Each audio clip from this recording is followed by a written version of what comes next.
ไหนไทยอันนี้พร้อมให้เขาคนนี้เท่วงจุงเลือกผู้เดียวกันแปลงหางตัวมีนักป่วยกับที่นี่ที่ถ่ายทอดมาจนเท่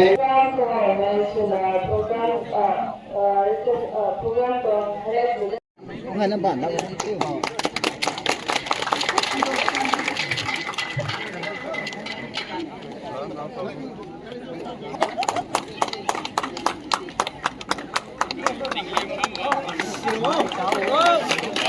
ได้นะตอนจับสีนะจับเราเวลคัมจับสีเราไม่ได้นะตอนนั้นอะไรไม่ไหวนะเที่ยวไม่ได้ไม่ใครถูกทันนั่นดีเท่ใส่ก็ไม่นอนได้ลงนี้ได้เลยสักคนสอง BJP น้องรีนาเขา Indian National Congress เขาบุลไม่นอนเท่สักคนสุดยูระเราไม่ลุนิ่งได้ไม่ leaders นั่นเท่ไม่แจ้งคนรีนาสักคนสุดยูระไม่ได้ได้คนเท่ฮัลโหลจะฮัลโหลวิวBJP คนรีนาบุตรไอซิงยังสุดาเรื่องของสร้างกับ72 houses families ก็มาอยู่มาบริการของหมู่เท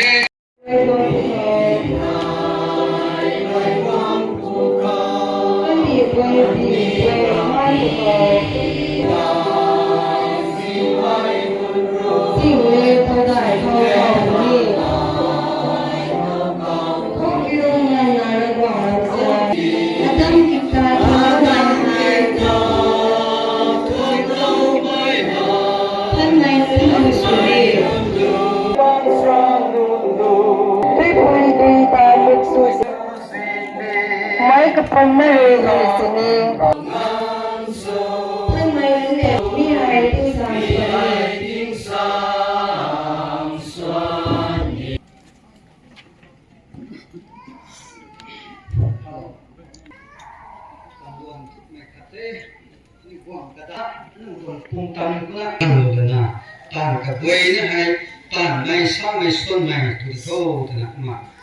เราคงต้องเก่งที่น่ะป้าเราไปเป็นเทคุณฟังไม่ได้ไรไม่สมบูรณ์เคन्द्ราหลวงเขาสักวันช่วงไหนกันอยู่ President Secretary กันอยู่ไว้นี่เมื่อวันเราไว้บ้างเป็นคนเดียวนี่กันอยู่ที่นี่ได้เลยทุกคนก็ได้ไม่เขาน้ำเขาไม่จงเขาเองมาช่วงช่วงกันนะกระบวนที่กระรุ่งช่วงนี้กันนะวงเราบางไงแม้ใครอยากอยู่นี่ได้เท่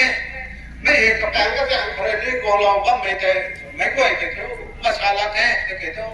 กันดีกว่าแต่วงเราตั้งนะไม่จงบ้างเลยมาช่วงช่วงเขาไม่ต้องเท่ท้ายแล้วทุกอุทิศก็มีช่วงเท่กันดีกว่าทีนี้ชาลาเป็นช่วงไทยเขามา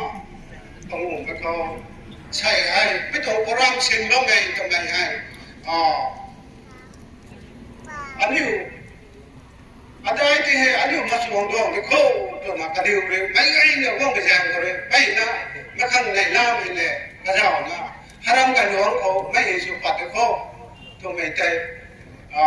สู้นะสู้ไปทวงเท่การเมืองว่างมาพอได้ที่ตัวนี่วันนี้เขาบอกไม่ไงจะว่างมาไม่ใช่ตัวอันนี้นี่เราต้องมั่งได้ตัวไม่ได้แต่ที่ทุกการเมืองเลย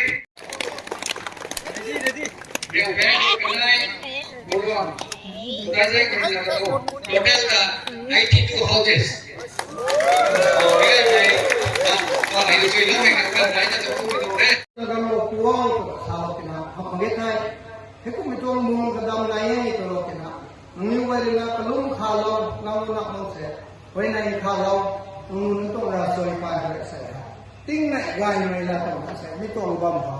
และแกงกระติ๊บเนี่ยสิ่งเราเชื่อสุดสักมั่งนะเราก็คงสวยอย่างเราเรียนมาตัวเองไม่ไหวสตอสนับไปตรงแท้ทนป่วยนั่งป่วยเรียนเรียนลูกไม่ตายนั่งป่วยเรียนตาลูกไม่ตายใส่ reception program เนี่ยตายปนันมาได้ก็ได้สักไม่ลูกตายใส่ประตูดิจิทัลไหนตัวเองกันเขาก็ยังรวยมันใส่เจียนไม่บวชสามีกันนี่นายยัย